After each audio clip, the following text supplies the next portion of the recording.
School is the best school in the city. My school feels like a happy second home every day. My school builds my confidence to achieve big goals and crack NEET IIT.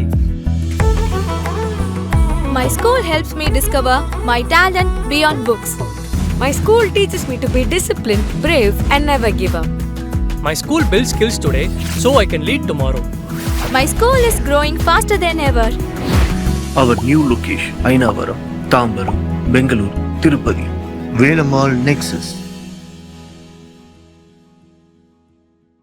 తాళం వేసిన ఇళ్లను target చేస్తూ చోరీలకు పాల్పడుతున్న అంతర్రాష్ట్ర దొంగను రేణిగుంట పోలీసులు arrest చేశారు. నిందితుడు తమిళనాడు రాష్ట్రానికి చెందిన ప్రభాకర్గా గుర్తించారు. అతని నుంచి 14 లక్షల విలువైన బంగారం, వెండి ఆభరణాలు స్వాధీనం చేసుకున్నారు. ప్రత్యేక నిఘా ఏర్పాటు చేసి రైల్వే స్టేషన్ సమీపంలో నిందితుని పట్టుకున్నామని డీఎస్పీ శ్రీనివాసరావు వెల్లడించారు. చాలా చురుగ్గా పనిచేస్తున్నారు. దానికి ఉదాహరణగా మనకి రేణిగుంట బుగ్గ వీధిలో ఈ డే అఫెన్స్ ఒకటి జరిగింది. డే అఫెన్స్ జరిగిన 20 డేస్ లోపే హౌస్ బ్రేకింగ్ కేసులో నిందితుడిని పట్టుకొని సుమారుగా 97 గ్రాములు బంగారం, 110 గ్రాములు వెండి, విలువ సుమారుగా 14 నుంచి 15 లక్షల వరకు విలువైన సొత్తును రికవరీ చేసుకోవడం జరిగింది.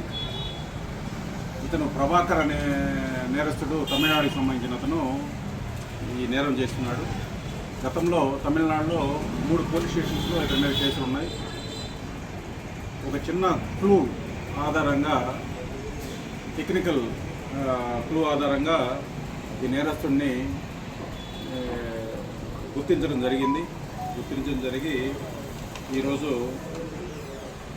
రేణిగుంట సిఐ గారు జయచంద్ర, ఎస్ఐ గారు ధర్మేంద్ర, దీంట్లో స్పెషల్ టీమ్గా ఏర్పడిన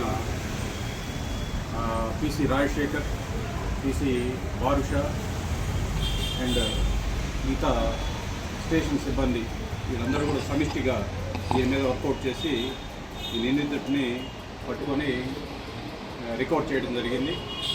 ఈ సందర్భంగా ఎస్పీ గారు వీళ్ళందరినీ కూడా ప్రత్యేకంగా అభినందించారు. రేపు క్రైమ్ మీటింగ్లో వీళ్ళకి ప్రత్యేకంగా సార్ యొక్క చేతుల మీదుగా రివార్డ్స్ ఇవ్వడం జరుగుతుంది. ఈ నేరాలు జరగడానికి మనం అవకాశం ఇవ్వకుండా ఉండేందుకు వస్తుందిగా LHMS police department LHMS app అనేది ఒకటి తీసుకురావడం జరిగింది. అది చాలా సంవత్సరాలుగా ఉంది. దాన్ని ఎవరైనా మీరు కనుక బయటికి వెళ్తున్నట్లయితే, ఊరికి వెళ్తున్నట్లయితే గూగుల్ ప్లే స్టోర్ ద్వారా ఎల్హెచ్ఎంఎస్ యాప్ని డౌన్లోడ్ చేసుకుంటే మీ ఇంటికి సీసీ కెమెరాలు వచ్చి బిగిస్తారు. మళ్ళీ మీరు తిరిగి ఊరి నుంచి వచ్చేంతవరకు కూడా ఆ కెమెరాలు సర్వేలెన్స్ అట్లానే కొనసాగుతాయి.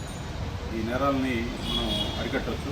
అట్లానే ఒక వీధిలో ఉండేవాళ్ళు ఒక 10 మంది 15 మంది కుటుంబాలు ఒకటిగా ఏర్పడి ఆ బజార్లో కెమెరాలు పెట్టుకున్నా కూడా మనము ఈ అపరిచిత వ్యక్తులు, ఈ ఆస్తి నేరం చేసేవాళ్ళని అరికట్టడానికి, మన 2 వీలర్స్ దొంగతనాలని అరికట్టడానికి కూడా ఇది ఉపయోగపడుతుంది. కాబట్టి ప్రజలు అప్రమత్తంగా ఉండి ఈ సీసీ కెమెరాలని ఎక్కువగా